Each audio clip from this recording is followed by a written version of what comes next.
Selamat menonton video pembelajaran ini. Jangan lupa subscribe untuk menunjukkan dukungan kamu kepada channel aku.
Selamat pagi teman-teman kelas 5 di seluruh Nusantara.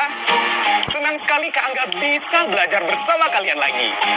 Oh ya teman-teman, teman-teman sudah sarapan dan berolahraga belum hari ini?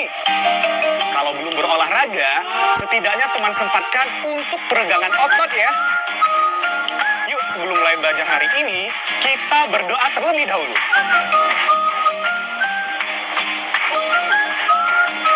Yuk kita mulai.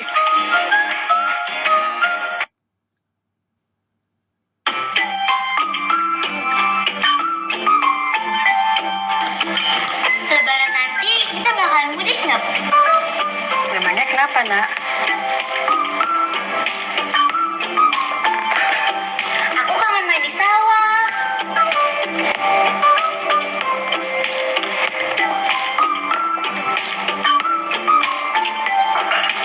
Sawah di kampung kakek luas banget ya, Bu? Iya, negara kita memang negara agraris, Nak. Tapi, Bu, negara kita kan juga negara kepulauan yang dikelilingi lautan yang sangat luas. Berarti negara kita negara maritim juga dong. Jadi bingung aku. Kira-kira Indonesia itu negara agraris atau maritim ya? Habis kita cuci piring, kita cari tahu sama-sama ya, Nak. Oke? Oke. Ayo membaca. Indonesia, negara agraris atau maritim. Indonesia merupakan negara kepulauan terbesar di dunia. Badan Pusat Statistik mencatat jumlah pulau milik Indonesia lebih dari 17.000 pulau. Luas total wilayah Indonesia sekitar 5,2 juta kilometer persegi. 2/3 diantaranya, yakni sekitar 3,3 juta kilometer persegi berupa lautan. Sementara, sisanya berupa daratan. Fakta tersebut menjadikan Indonesia sebagai negara maritim. Disebut demikian karena dikelilingi laut dan memiliki banyak pulau. Indonesia juga berlimpah sumber daya alam laut seperti ikan, minyak bumi, garam, dan lain sebagainya.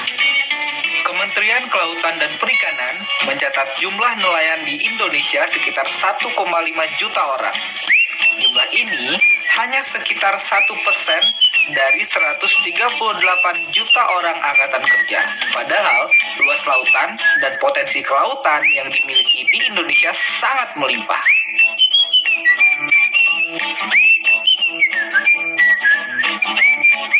Jumlah nelayan yang sedikit berdampak pada hasil tangkapan ikan. Hasil tangkapan ikan yang dikumpulkan hanya sekitar 16 juta ton per tahun. Jumlah masyarakat Indonesia yang makan ikan juga sangat sedikit. Setiap keluarga di Indonesia hanya makan ikan sebanyak 5,6 kg per tahun. Akibatnya, pendapatan dari bidang kelautan hanya sekitar 3,7% dari total pendapatan negara. Indonesia juga dikenal sebagai negara agraris. Sebagian besar penduduk Indonesia bekerja sebagai petani atau bercocok tanam. Badan Pusat Statistik mencatat jumlah petani di Indonesia tahun ini sebanyak 38,3 juta orang. Jumlah tersebut mencapai 32% dari jumlah penduduk yang siap bekerja.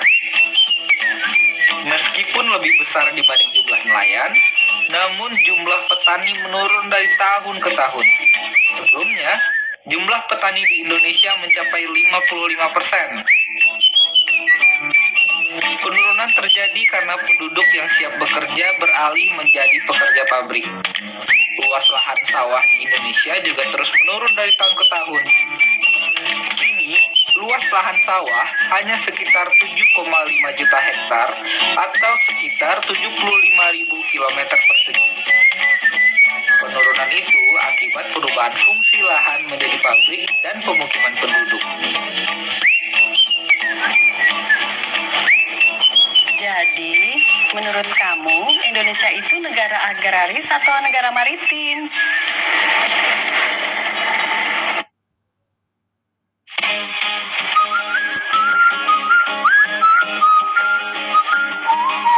Pertanyaan yang sama nih teman-teman. Jadi, menurut teman-teman, Indonesia itu termasuk negara agraris atau negara maritim? Tulis jawabannya di buku kerjamu ya.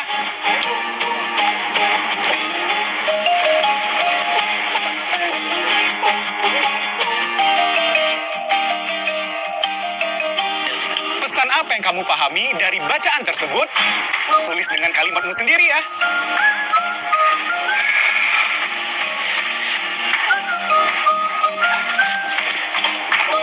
Oh iya teman-teman, kosakata baru apa yang kalian dapat dari bacaan tadi? Kita cek sama-sama ya. Kata baruku. Kepulauan. Kepulauan adalah gugusan beberapa pulau atau kumpulan pulau. Maritim. Maritim adalah berkenaan dengan laut atau berhubungan dengan pelayaran dan perdagangan laut. Agraris. Agraris adalah hal-hal mengenai pertanian, tanah pertanian, dan cara hidup petani. Hektar. Hektar adalah satuan ukuran luas sama dengan 10.000 meter persegi atau 10 ar. Daratan adalah tanah yang luas atau daya. Itu dia beberapa kosakata baru kita ya.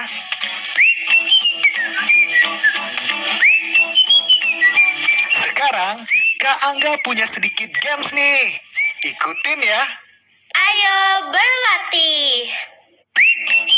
Coba tuliskan huruf berikut menjadi kosakata yang tepat. Tuliskan jawabannya di buku kalian ya.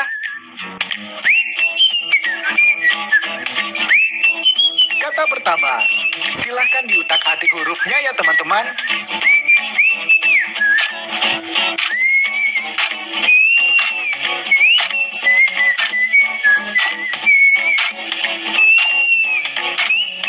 Jawabannya apa ya? Kepulauan.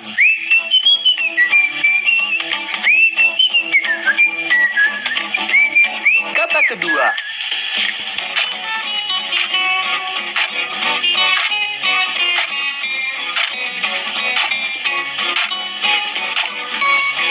Sudah? Apa jawabannya?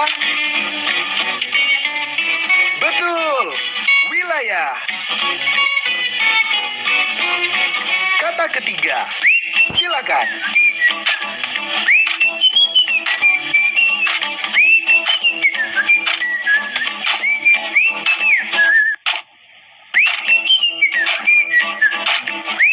Jawabannya betul. Maritim. Kalau teman-teman nanti menemukan kosakata baru lagi di bacaan tadi, teman-teman boleh cari tahu maknanya di kamus ya.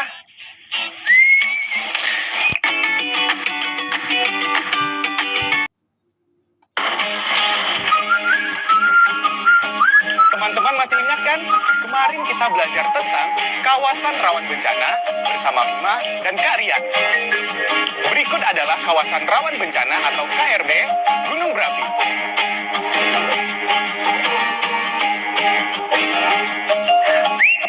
Berdasarkan informasi di gambar ini, di setiap gunung berapi ada pos pemantauan yang berfungsi untuk memantau kondisi gunung berapi setiap saat. Pos pengamatan 1 terletak di sebelah utara gunung berapi dan berjarak 2 km dari gunung berapi. Nah, sekarang coba teman-teman jawab pertanyaan berikut ya. Pertanyaan pertama, rumah Gali berjarak 5 km di sebelah utara pos pengamatan 1. Termasuk zona apakah rumah Gali? Zona merah muda, atau zona kuning?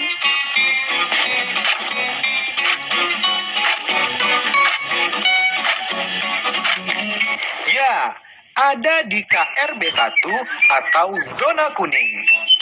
Karena pos pengamatan ada di jarak 2 km utara Gunung Berapi. Jadi, rumah Gali berada di jarak 7 km di utara Gunung Berapi. Pertanyaan kedua, rumah Rani tepat berada di tengah-tengah rumah Gali dan pos pengamatan 1. Termasuk zona apakah rumah Rani? Zona merah muda, atau zona kuning?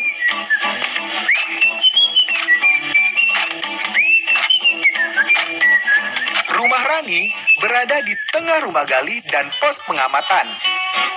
Jadi, berada pada jarak 2 km ditambah setengah dari 5 km, yaitu 2,5 km.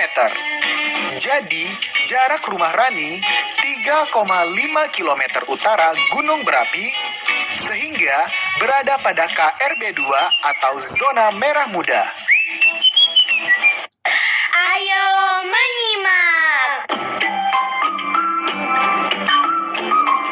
Nanti kalau kita jadi pulang kampung, ibu akan ajak kamu ke waduk dekat tempat nenek. Kamu belum pernah kan? Waduk itu yang kayak danau ya, Bu? Kelihatannya sama, tapi yang beda itu cara pembentukannya. Kalau danau itu terbentuk dari proses alami alam, sementara waduk itu buatan manusia. Danau itu terbuat dari apa sih, Bu? Danau itu terbuat salah satunya dari letusan gunung berapi. Sebentar ya.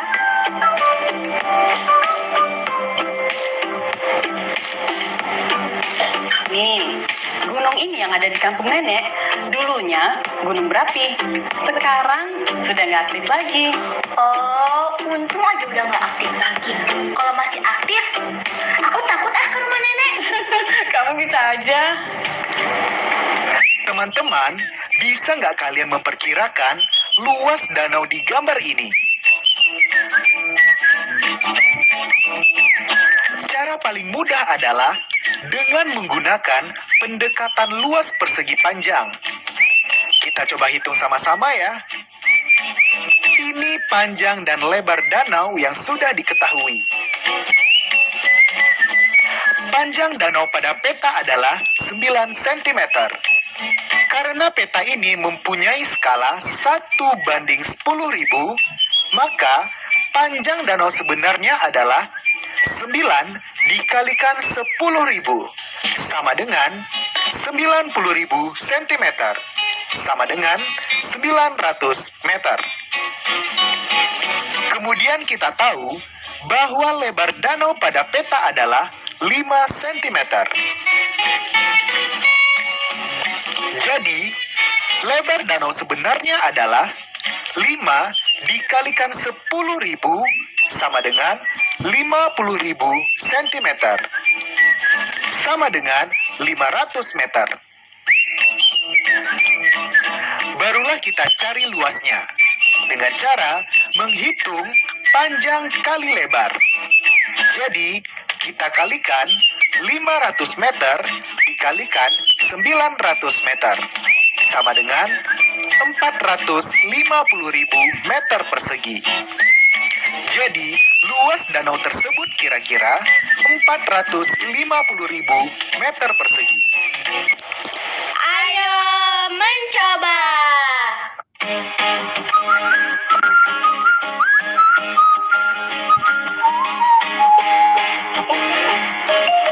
Dulu, Kak Angga suka jalan-jalan bareng teman-teman Kak Angga.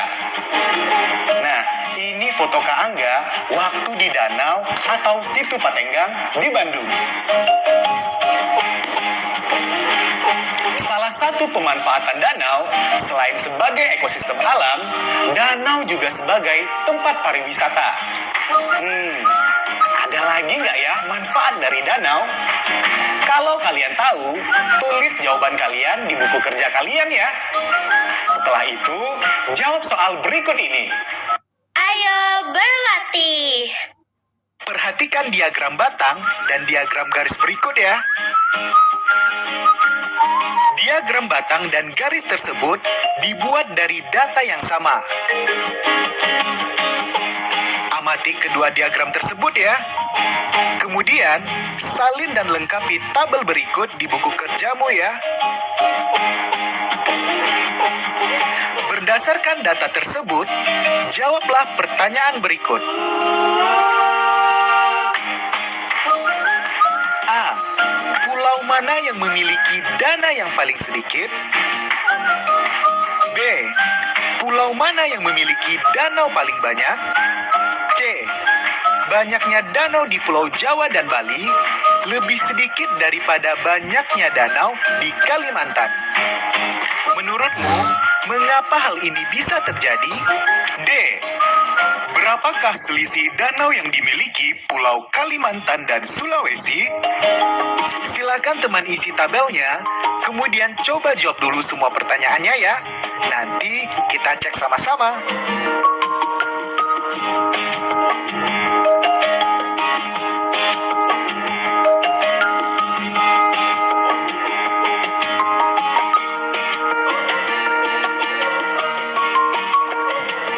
Sekarang kita cek jawaban kita ya. Pertama, kita lengkapi dulu ya tabelnya. Berdasarkan diagram batang dan garis yang tadi, didapatkan data sebagai berikut. Pulau Kalimantan memiliki 139 danau.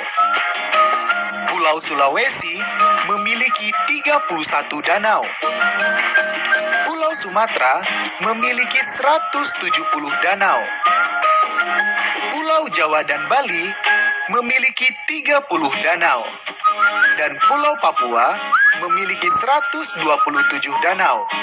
Nah, sekarang kita coba jawab pertanyaannya. Jawaban poin A. Pulau yang memiliki danau paling sedikit adalah Jawa dan Bali. Jawaban poin B. Pulau yang memiliki danau paling banyak adalah Sumatera. Jawaban poin C. Alasan mengapa di Kalimantan lebih banyak danau adalah karena Pulau Kalimantan lebih luas. Dan jawaban poin D. Selisih danau Pulau Kalimantan 139 danau dan Sulawesi memiliki 31 danau. Sehingga selisihnya 139 dikurangi 31 adalah 108 buah danau.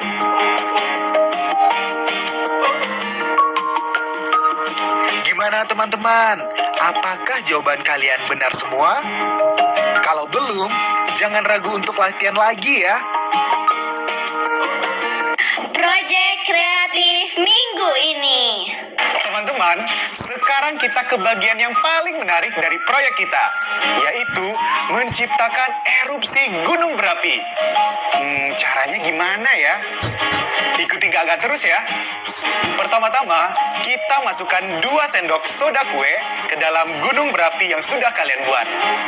Nah, ini dia fungsi dari botol bekas atau kaleng bekas yang ada di gunung berapi kalian. Selanjutnya, tambahkan 1 sendok deterjen. deterjen ini berfungsi untuk membuat gunung berapi lebih berbusa. Ketiga, tambahkan pewarna merah. Terakhir, tambahkan sekitar 100 ml cuka dan lihat apa yang terjadi. Mencapai KRB keberapa ya lava dari Gunung Keangga? Zona merah, zona pink, atau zona kuning? Kalian coba di rumah ya. Setelah kalian mencoba, jangan lupa membuat laporan dalam bentuk karangan bebas, tetapi memuat unsur berikut ini. Pertama, apa hal yang paling sulit saat membuat maket gunung berapi dan lingkungannya? Kedua, apa hal yang paling kalian sukai saat membuat maket gunung berapi? Ketiga, apa hal baru yang kalian pelajari ketika membuat proyek ini? Keempat, apakah proyek kalian sesuai rencana? Kalau iya, mengapa? Kalau tidak, mengapa? Kelima, jika proyek kalian tidak sesuai rencana, kalian bisa menuliskan harapan dan rencana kalian berikutnya ya. Refleksi. Sekarang, waktunya mengingat lagi pelajaran kita hari ini. Apa yang bisa kalian simpulkan dari bacaan tentang Indonesia di awal pelajaran kita tadi? Lalu, kalian sudah tahu makna dari kosakata baru yang kita temukan di bacaan tersebut kan? Bagaimana dengan luas danau? Tahukah kalian cara menghitungnya? Dan terakhir, pastinya kalian makin jago membaca data pada diagram batang ya. Bukan cuma itu, tentu kalian juga sudah bisa melengkapi diagram garis yang belum sempurna kan? Nah, pesan Kak Angga, teruslah berlatih di rumah.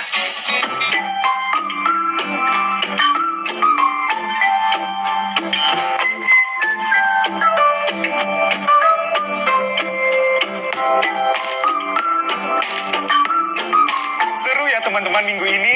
Selesai sudah pembelajaran kita. Semoga ilmu yang kita dapat hari ini bisa bermanfaat untuk kita dan orang lain. Tetap semangat ya. Sampai jumpa.